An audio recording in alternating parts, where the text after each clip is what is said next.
Drivers behind the line. 3, 2, 1, go. All right. Here starting the autonomous period in the lower bracket. It's win or go home, and both these teams seem to know it, with the human players doing their best to go ahead and score high. That Red Alliance is picking up on a lead here early in the auto era, with Team Alpha making a successful climb and Spring Constant going for the hub. We'll see if Blue Alliance can combat this lead that Red Alliance has established here early on in the teleop phase.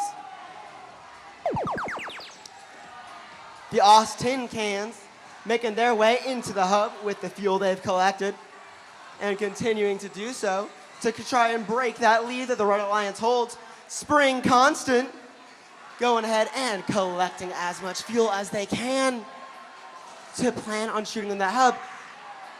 Team Alpha with the same goal. Team Alpha is getting right in front of that hub to prepare to launch all the fuel they've collected over into that hub.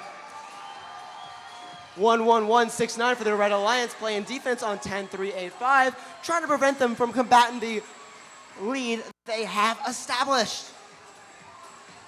The Austin Cans not wanting to go home, knowing it's win or go home, and they got to collect as much fuel as possible to stay alive.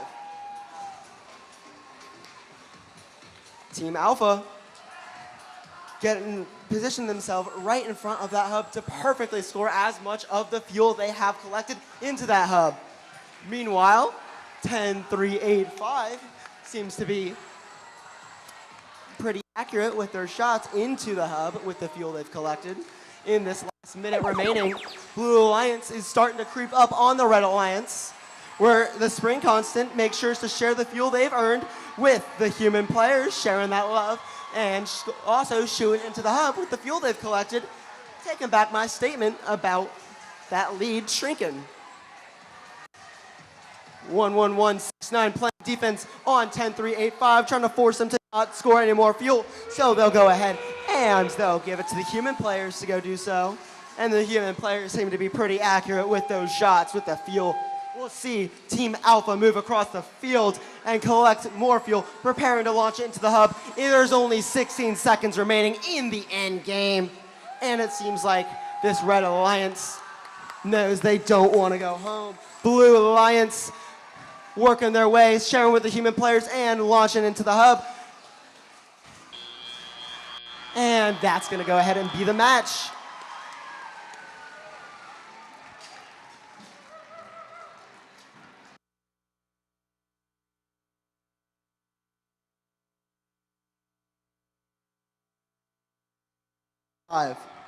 All right, the Red Alliance wins this one, and they move on in the lower bracket to round 5, match 13, while Alliance 4 has been eliminated.